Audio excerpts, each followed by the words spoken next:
Okay, so now we will continue with the CVS. ठीक है, अब नेक्स्ट है एनाटॉमी ऑफ कोरोनरी सर्कुलेशन.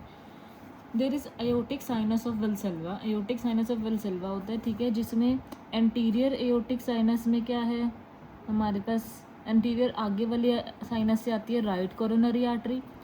ठीक है, पोस्टीरियर दो तरह के हैं, राइट और लेफ्ट. राइट पोस्टीरियर से कोई कोरोनरी आर्टरी नहीं आती, लेफ्ट पोस्टीरियर से आती है लेफ्ट कोरोनरी आर्टरी. ठीक है, लेफ्ट से ऑब्वियसली लेफ्ट. तो राइट कोरोनरी आर्टरी जो है वो आ रही है हमारे पास एंटीरियर साइनस से, और पोस्टीरियर के लेफ्ट साइड से आ रही है हमारे पास लेफ्ट कोरोनरी आर्टरी. पोस्टीरियर के राइट साइड से कोई कोरोनरी आर्टरी नहीं आ रही. सो ये हो गया, जैसे हमने बताया aortic sinus of Valsalva. Anterior aortic sinus से, या एयोटा का है एयोटिक साइनस ऑफ वेल्सेल्वा. ठीक है, तो एयोटा के साइनस में से, एंटीरियर वाले साइनस में से आगे राइट कोरोनरी आर्टरी. अब हमने इसकी ब्रांचेस कैसे याद रखनी है, कैंप. एक तो क्या है कोनस ब्रांच. ठीक है, देन ए से क्या होता है AV nodal branch, AVN branch.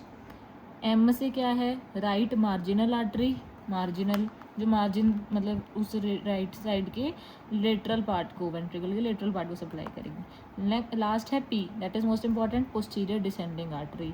It decides dominance. ठीक है, right dominance 85% from right artery. चलो छोड़ो जो भी है. पोस्टीरियर डिसेंडिंग आर्टरी है, सप्लाई किससे करेगी, ऑब्वियसली पीछे को जाके पोस्टीरियर लेफ्ट वेंट्रिकल को. ठीक है, और पोस्टीरियर लेफ्ट वेंट्रिकल वॉल के अलावा पोस्टीरियर 1/3 ऑफ सेप्टम. देन जो ये हमने लेफ्ट वाली पीछे से पढ़ा पोस्टीरियर एयोटिक साइनस. ठीक है, लेफ्ट कोरोनरी आर्टरी आई, इसमें से इसकी दो ब्रांचेस हमने याद रखनी है, एलएडी और लेफ्ट सर्कमफ्लेक्स. एलएडी क्या है, लेफ्ट एंटीरियर डिसेंडिंग. इसे विडोज आर्टरी क्यों कहते हैं, क्योंकि मोस्ट कॉमन आर्टरी होती है जिसमें ये हो सकता है एमआई. ठीक है, तो इसे इसलिए इसको विडोज आर्टरी बोलते हैं. इस ऑल्सो नोन एज एआईवीए. चलो जो भी है, ये हो गया लेफ्ट एंटीरियर डिसेंडिंग. ये भी डिसेंड कर रही है, तो ये अब किसको सप्लाई करेगी, आगे वाली लेफ्ट वॉल को और आगे वाले 2/3 सेप्टम को. ठीक है, तो एंटीरियर 2/3 सेप्टम और इंटीरियर लेफ्ट वेंट्रिकुलर वॉल. ये पोस्टीरियर था और पोस्टीरियर 1/3 सेप्टम था, ये 2/3 है एलएडी में. देन ये लेफ्ट सर्कमफ्लेक्स का क्या काम है, ये इस साइड की मार्जिन में जाएगी. Left marginal artery obtuse supplies the lateral left ventricular wall. Then venous drainage में क्या है, everything drains into the coronary sinus. सारा कुछ जाके कोरोनरी साइनस में जाता है, except the anterior cardiac vein which drains directly into right atrium. ठीक है, अब यहाँ पे देखेंगे हम वीनस ड्रेनेज भी. पहले मैं ये बताती हूँ कि अयोटा है. ठीक है, इसमें से आगे पहले राइट कोरोनरी आर्टरी. ठीक है, ये पीछे को एक तो ब्रांच भेज रही है पोस्टीरियर डिसेंडिंग आर्टरी. ठीक है, जो इधर से आ रही है एक स्मॉल कार्डियक वेन भी साथ साथ देख लो. पोस्टीरियर में मिडल कार्डियक वेन. ठीक है, जा रही है. ये कहाँ पे जाएगी, पोस्टीरियर इंटरवेंट्रिकुलर ग्रूव में जाएगी, दोनों वेंट्रिकल्स के बीच में. और ये कहाँ आ रही है, एवी ग्रूव में. एवी ग्रूव से आई और पीछे इंटरवेंट्रिकुलर ग्रूव में गई. देन कोरोनरी साइन, सारा कुछ जो आएगा कोरोनरी साइनस में, हमें पता है ये कोरोनरी साइनस कहाँ होगा, पोस्टीरियर एवी ग्रूव में. फिर यहाँ आगे से आगे लेफ्ट कोरोनरी आर्टरी, जिसकी ब्रांच है एक तो लेफ्ट एंटीरियर डिसेंडिंग आर्टरी. ठीक है, इसके साथ ग्रेट कार्डियक वेन आ गई. ये एंटीरियर इंटरवेंट्रिकुलर ग्रूव में, ये पोस्टीरियर इंटरवेंट्रिकुलर ग्रूव में था, ये एंटीरियर इंटरवेंट्रिकुलर ग्रूव में है. और इसके साथ आ गई ग्रेट कार्डियक वेन, क्योंकि ग्रेट है वैसे भी आर्टरी ऑलरेडी. ठीक है, और ये बस यही है मेनली इसमें. अब एंटीरियर एमआई किसकी वजह से होगा, एलएडी की वजह से. लेटरल एमआई किसकी वजह से होगा, लेफ्ट सर्कमफ्लेक्स. इंफीरियर एमआई किसकी वजह से होगा, ये पोस्टीरियर डिसेंडिंग आर्टरी की वजह से. ठीक है, देन पोस्टीरियर एमआई होगा पोस्टीरियर डिसेंडिंग की वजह से. इंफीरियर एमआई किसकी वजह से होगा, पूरी की पूरी राइट साइड की ब्रांचेस की वजह से. ठीक है, आरसी है, ये याद रखना. ये थोड़ा कन्फ्यूजन कर सकते हो आप, मतलब कि inferior MI RC, posterior MI PDA. ये हो गया posterior AV groove, anterior AV groove, posterior interventricular groove, anterior interventricular groove. इन सब में ग्रूव में क्या क्या है वो हमने देख लिया. वीनस ड्रेनेज सब कोरोनरी साइनस में जाता है except the anterior cardiac vein, जो कि राइट एट्रियम में डायरेक्टली जाता है. Then myocardial infection. Ischaemic heart disease दो टाइप की होगी, स्टेबल अनस्टेबल. स्टेबल मतलब when the symptoms are triggered by physical exertion and relieved with rest. ECG and troponins भी नॉर्मल है. तो ये होगी स्टेबल। अनस्टेबल में क्या है कि अब पॉजिटिव ईसीजी फाइंडिंग्स हैं, मायोकार्डियल इंजरी है, रेस्ड ट्रोपोनिन्स हैं and characterize by pain at rest पे भी पेन है, ठीक है। इसमें रेस्ट पे पेन नहीं है। इसमें दो पार्ट्स आ गए, एक तो if there is low perfusion और if there is coronary artery vasospasm. If there is low perfusion तो क्या बोलते हैं उसको हम स्टेबल एंजाइना, कि परफ्यूजन कम होने की वजह से हुआ तो पेन ऑन एक्सर्शन होगी। इसकी मैनेजमेंट क्या है, बीटा ब्लॉकर्स। कोरोनरी आर्टरी वेसोस्पाज्म अगर हो गया तो क्या होता है, प्रिंसमेंटल एंजाइना, बीटा ब्लॉकर्स इसमें कॉन्ट्रा इंडिकेटेड है। इसमें हम क्या देंगे, कैल्शियम चैनल ब्लॉकर्स, डीएचपीज मतलब एम्लोडिपिन टाइप, वो डिल्टियाजाम विरापामिल नॉन डीएचपीज नहीं देंगे। फिर एक होता है मोना, जो कि मैनेजमेंट ऑफ एमआई में होता है, दैट इज़ मॉर्फिन देंगे सीवियर पेन के लिए, ऑक्सीजन देंगे अगर हाइपोक्सिक है, लाइक 94% से कम SpO2 है।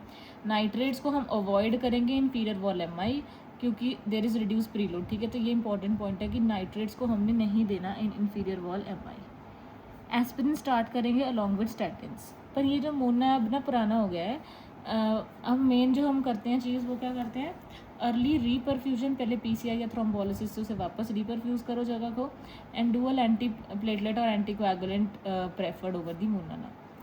अब अनस्टेबल में मैंने क्या बताया था, पेन होगी रेस्ट पे और ईसीजी और ट्रोपोनिन्स भी एबनॉर्मल होंगे, मतलब वो होंगे रेज्ड होंगे। पर हाँ, if there is pen at rest लेकिन ट्रोपोनिन्स नॉर्मल हैं तो अब क्या आएगा, अनस्टेबल एंजाइना, ठीक है। तो 3 एंजाइना हो गए, स्टेबल प्रिंसमेंटल थे स्टेबल के अंडर, अनस्टेबल के अंदर हो गया अनस्टेबल एंजाइना। इसमें पेन एट रेस्ट होती है पर हाँ ट्रोपोनिन्स नॉर्मल होते हैं। इसकी ड्रग ऑफ चॉइस क्या होगा कि लो मॉलिकुलर वेट हेपरिन। इसमें फिब्रिनोलाइसिस करने की जरूरत नहीं है क्योंकि एंजाइना ही है अभी, ये low molecular weight heparin. If troponins are raised तो हम पता लग गया कि एमआई है, मायोकार्डियल इंफार्क्शन है।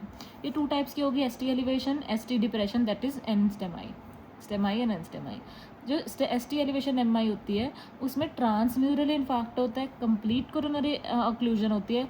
तो क्योंकि पूरा ही इन्वॉल्व है, कंप्लीट ऑक्लूजन है, तो इसकी मैनेजमेंट में क्या होगा, फिब्रिनोलाइसिस या पीसीआई देंगे।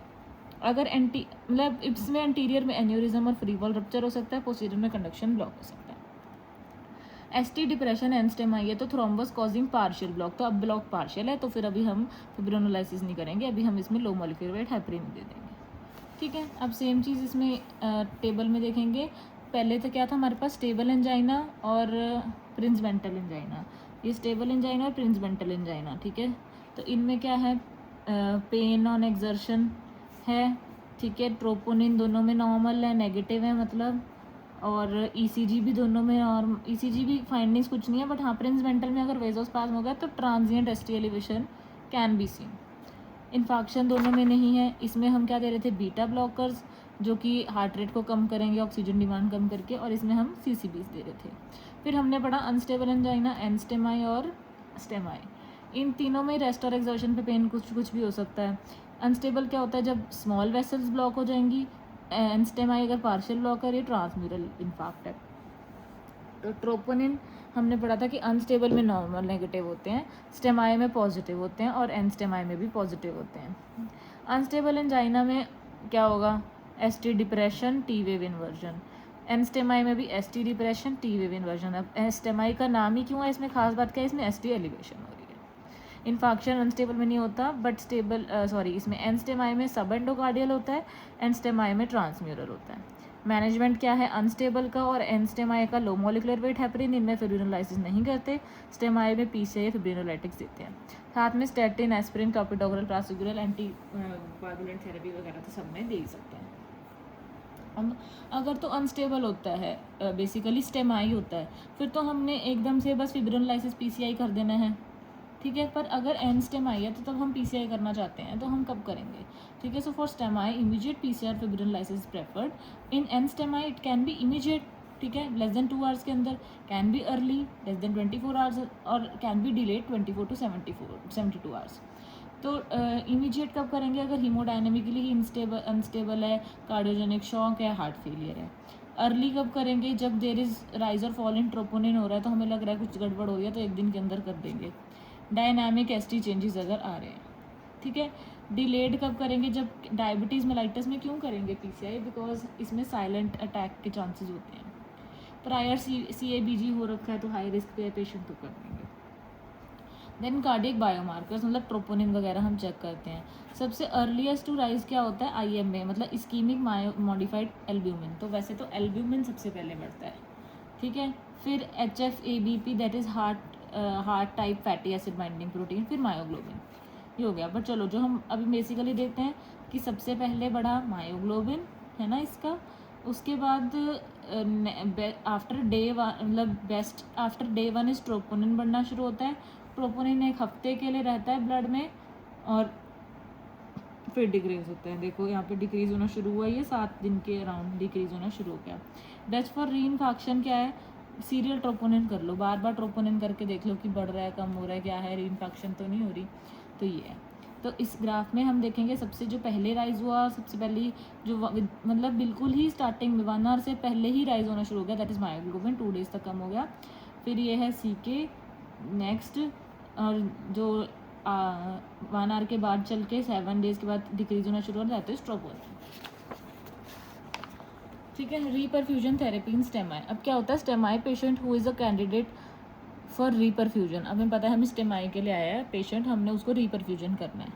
तो अगर तो वो तो हमने क्या टाइमलाइन वगैरह वो देखना है। अगर तो वो एक PCI केपेबल हॉस्पिटल में पहुंच गया, ठीक है, और उसे कैथ लैब में भेजेंगे प्राइमरी PCI के लिए, सब कुछ हो रहा है नॉर्मल, अच्छे हॉस्पिटल में चला गया बंदा, तो within 90 minutes less than equal to 90 minutes के अंदर हम उसका वो कर देंगे PCI, ठीक है।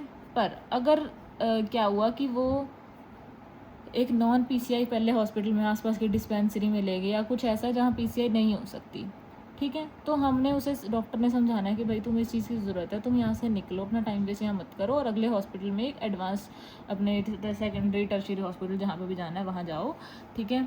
तो उसमें उसको हम DIDO बोलते हैं, मतलब कि door in door out time जो है तुम्हारा वो 30 मिनट्स के अंदर उस पेशेंट को वहाँ से भेज देना है, ठीक है।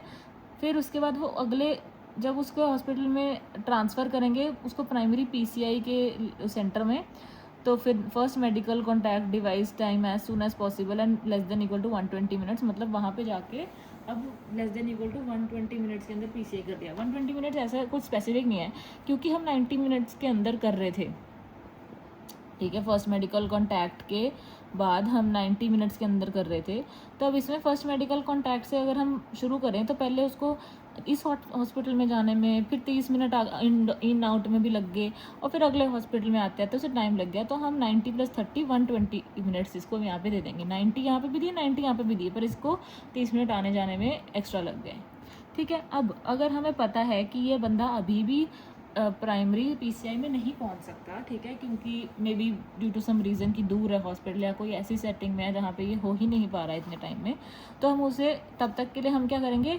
Administer fibrinolytic agent with in 30 minutes of arrival when anticipated first medical contact device is more than 120 minute, ठीक है। जब और एक तो ये कि भी 120 मिनट गुजर गए, अब वो लेट आया तब फिब्रिनोलाइसिस करते हैं, ठीक है। If hospital has a cath lab then from first medical contact to device placement less than 90 minutes. If hospital doesn't have a cath lab get out of the hospital door in door out within 30 minutes, transfer to PCI hospital and device placement within 120 minutes. If not possible to transfer and place device within 120 minutes, अगर नहीं possible हो रहा तो फिब्रिनोलाइटिक्स दे दो within 30 minutes, ठीक है। पहुंचने के 30 मिनट्स में हम उसे फिब्रिनोलाइसिस दे देंगे। Then is universal classification of MI 5 types का होता है, 1 टाइप 1 2 3 4 5। टाइप 1 क्या है, व्हेन स्पॉन्टेनियस हो गया एकदम से due to some plaque erosion rupture और डायसेक्शन, ठीक है, एकदम से हो गया टाइप 1। टाइप 2 क्या है, MI due to ischaemia secondary to increase demand and decrease supply. अगर इस्कीमिया है तो टाइप 2 है, बेसिकली डिमांड और सप्लाई पूरी नहीं हो रही तो टाइप 2 हो गया इस्कीमिया। 1 क्या था, spontaneous due to some erosion rupture etcetera. Type 2 is ischaemia. Type 3 is sudden cardiac death due to MI before biomarkers can be obtained. अब सडन कार्डियक डेथ हो रही है, अभी बायोमार्कर भी नहीं हुए थे तो सडन कार्डियक डेथ होगी। So 3 is sudden cardiac, spontaneous MI है due to these things, ischaemia, sudden cardiac. Type 4 क्या है, it is associated with PCI और स्टेंट थ्रोम्बोसिस। अगर 4A मतलब PCI, 4B stent thrombosis. Type 5 अगर कार्डियक सर्जरी लाइक CABG के साथ तो MI एसोसिएटेड है तो, ठीक है। सो 1 2 3 4 5 रिवाइज करें। Then complications of MI, cardiac arrhythmia हो सकता है within first 48 hours, it is the most common cause of death post MI. Then peri infarction pericarditis हो सकता है 1 to 3 days due to inflammation over necrotic myocardium. ठीक है, क्या हो गया, पेरिकार्डाइटिस हो गया, इन्फ्लेमेशन जहाँ पे नेक्रोसिस हुआ था, इन्फॉक्शन थी वहाँ उसके ऊपर इन्फ्लेमेशन हो गया. ठीक है, ये ऑटो इम्यून नहीं है पर हाँ इन्फ्लेमेशन होगी, तो that is peri infarction pericarditis. Then papillary muscle का रप्चर हो सकता है 2 to 7 days में. ठीक है, अब ये दिन बढ़ाते जा रहे हैं. एक्यूट माइट्रल रीगर्जिटेशन होगा, new onset early systolic murmur. तो पैपिलरी मसल कहाँ का रप्चर होगा, पहले पोस्टीरोमीडियल का, more common than anterolateral papillary muscles. Posteromedial है सिंगल ब्लड सप्लाई क्योंकि पीडी है, तो पोस्टीरोमीडियल के चांस ज़्यादा होते हैं रप्चर करने के. तो इन्फॉक्शन के बाद पेरिकार्डाइटिस हो गया, एरिथमिया हो गया था पहले, अब पैपिलरी मसल का रप्चर हो गया. देन 3 to 5 days में और क्या हो रहा है, इंटरवेंट्रिकुलर सेप्टम का अगर रप्चर हो गया तो वीएसडी की तरह वो प्रेजेंट करेगा, pansystolic murmur. Then ventricular pseudo aneurysm and ventricular free wall rupture है अगर 3 to 14 days में, तो इट इज़ इसमें क्या होगा कि डिस्प्लेसमेंट हो जाएगी कार्डियक एपेक्स की, हम ईसीजी पे इसे डायग्नोस कर सकते हैं. True ventricular aneurysm 2 weeks to months. Post cardiac injury syndrome, ये क्या होता है कि अगर एमआई के बाद ऑटो इम्यून पेरिकार्डाइटिस होने लग जाए, जिसको हम क्या बोलते हैं, ड्रेसलर सिंड्रोम, पहले भी किया था. देन 2 terms है, मायोकार्डियल स्टनिंग और मायोकार्डियल हाइबरनेशन. मायोकार्डियल स्टनिंग क्या है, transient LV dysfunction due to acute ischaemia. ठीक है, कि भाई इस्कीमिया की वजह से अब ट्रांजिएंटली लेफ्ट वेंट्रिकल जो है वो काम नहीं कर पा रहा, वो स्टन हो गया बेचारा. ठीक है, हाइबरनेशन क्या है, क्रॉनिक रिड्यूस कॉन्ट्रैक्टिलिटी दे रहा है क्योंकि बहुत देर से इस्कीमिया, वो बेचारा हाइबरनेशन में ही जा रहा है, क्रॉनिक कॉन्ट्रैक्टिलिटी कम है अब इसकी. ठीक है, so these were the complications of MI, cardiac arrhythmia, peri infarction pericarditis, papillary muscle rupture, interventricular septal rupture, ventricular pseudo aneurysm and ventricular free wall rupture, Dressler syndrome that is autoimmune pericarditis, post cardiac injury. बस अब है pathology in myocardial infarction. Earliest change जो हम electron microscopy पे देखेंगे, उसके अंदर हमें ऑर्गेनेल्स भी दिखेंगे, तो क्या दिखेगा हमें, mitochondrial swelling within seconds देख सकते हैं. Then earliest change on light microscopy क्या देख सकते हैं हम, लाइट माइक्रोस्कोपी पे हम फाइबर्स देखेंगे, waviness of the myocardial fibres after 30 minutes, 3 seconds 30 minutes. Then earliest change on gross examination हमें दिखता है बियॉन्ड 4 hours. अब होएगा क्या, सबसे पहले 0 to 24 आवर्स में सारे फाइबर्स वेवी हो गए, wavy fibres. Then coagulative necrosis 1 to 3 days, हमने पढ़ा था ना, हार्ट और ब्रेन में most common type of necrosis होती है coagulative necrosis. So loss of nuclei होंगे, ghost nuclei. Then marked eosinophilic fibres आ गए, पिंक न्यूट्रोफिल्स आ गए, सारे इकट्ठे होने लग गए, यहाँ पे एक्यूट इन्फ्लेमेशन होने लग गई. ठीक है, wavy fibres, coagulative necrosis. Then macrophage infiltration, अब उन न्यूट्रोफिल्स के रिप्लेस करने उन्हें कौन आएगा, मैक्रोफेजेस. मायोकार्डियल वॉल वीक होने लग जाएगी, अब इस टाइम पे वो सबसे ज़्यादा वीक होगी.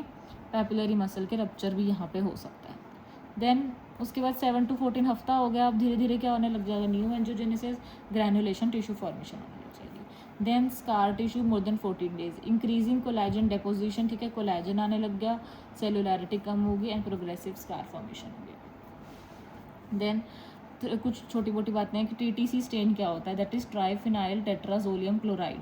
Triphenyl tetrazolium chloride TTC stain, ये नॉर्मल मायोकार्डियम को रेड स्टेन कर देगा और इन्फॉक्टेड मायोकार्डियम को वाइट स्टेन कर देगा, मतलब कोई स्टेन नहीं देगा. So viable myocardium contains active dehydrogenase enzyme. तो फिर ये क्यों रेड स्टेन हो रहा है, क्योंकि डिहाइड्रोजनेज एंजाइम की वजह से ये उसे स्टेन कर रहा है. एंजाइम का नाम याद रख लेना. देन कॉन्ट्रैक्शन बैंड्स क्या होते हैं, ये रीपरफ्यूजन इंजरी भी होंगे कि अगर हमने उसको रीपरफ्यूजन में बहुत ही ऑक्सीजन दे दी, वो भी बुरी बात है, फ्री रेडिकल्स होंगे.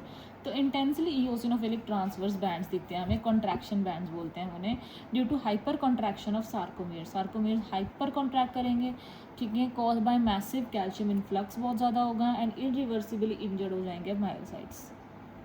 नेक्स्ट इज LDH फ्लिप, ये क्या होता है, सीन इन मायोकार्डियल इन्फॉक्शन, की नॉर्मल पेशेंट्स में LDH2 इज मोर देन 1, लेकिन MI पेशेंट्स में क्या होता है, 1 more than 2 हो जाता है. So there is LDH flip seen in myocardial infarction. ये अब हम नेक्स्ट वीडियो में कवर करेंगे.